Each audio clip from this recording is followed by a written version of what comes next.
والله بعض الإخوة الله مأكرمون شيخهم رسول الله صلى الله عليه وسلم، له حال النبي صلى الله عليه وسلم يوجهه بالمنام، يأتي النبي صلى الله عليه وسلم اعمل هيك ولا تعمل هيك. مو واحد، هدول كتار كتار يا رجل. بس أنو أهم هلا 100 مليون لما هذه هيك القرب أنت من النبي صلى الله عليه وسلم. واحد منكم الله هون كمان قاعد، يعني ليسوا هذا الكلام مو كلام انه هدول الناس كثير يا اخي كبار، لو بيرضوا او لو مناسب صدق لنادي لو وقفك جنبه لتعرف تطلع رفيقك، هذا طلع قاعد جنبك، طلع مثل منك. واحد من الاخوه هي شغله تازه يعني والله من شيء قريب، يعني جاءني يستشيرني بالزواج، كثير بده يعني تواق للزواج. قلنا له تعال نشوف،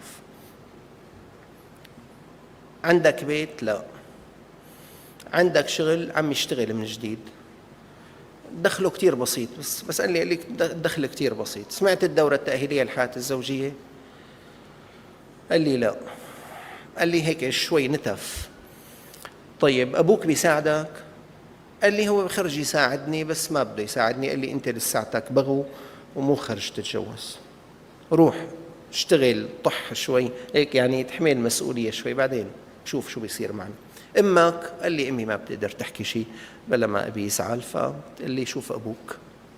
قال لي بس أنا كتير يا أستاذ، كتير متضايق وكتير بدي أتزوج، وأنا هلأ جاي لعندي أنت بتقول لي بدك تتجوز، رايح أتجوز، وما أتجوز ما لي حاب أتجوز، بطلنا هالشغلة.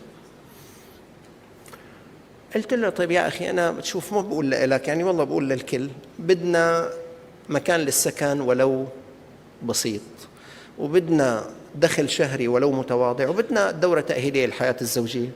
حضرتك عم تقول عم تشتغل ودخل بسيط، ماشي الحال، بس لا في مكان للسكن وأبوك ما حيساعد ولا في دورة تأهيلية للحياة الزوجية، طيب شلون؟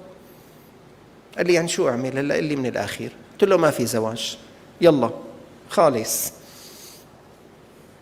والله هيك يعني هيك هو كتير بيحبني. قال لي خلص ماشي، بس أنا كتير متضايق. قلت له شو أعمل لك؟ خلي لي أبوك يقتنع، يضرب على صدره يأمن لك البيت، وروح اسمع الدورة سهلة تسمعه. غاب. بعد أسبوع إجا قال لي بدي أشوفك ضروري. قلت له تعال بعد الدرس الفلاني. إجا ما له عرفان شو بده يعمل، يبوسني لما يمسكني شبك. قال لي أنا رحت سمعت الدورة التأهيلية كلياتها. قلت له إيه منيح. قال لي وأبي ماني مسترجي حاكي. قال لي ما بعرف ما لقيته غير ندهلي وأمي قاعدة. قال له نحن بدنا نجوزك. أبوه عم بيقول له وأمه نحن بدنا نجوزك، وخلص أنا البيت أنا حب أمن لك إياه، شد همتك كمان بالشغل ونحن منوقف معك وما بعرف شو. قلت له شلون يعني شو غير أبوك؟ نحن عم نحكي عن محبة النبي صلى الله عليه وسلم.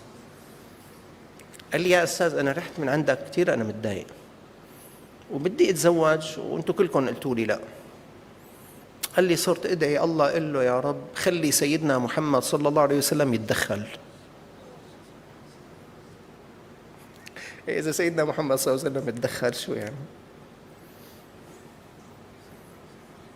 قال لي ما لقيت غير أبي وأمي، خلاص قال هن بدهم يجوزوني وهن بدهم يساووا شيء.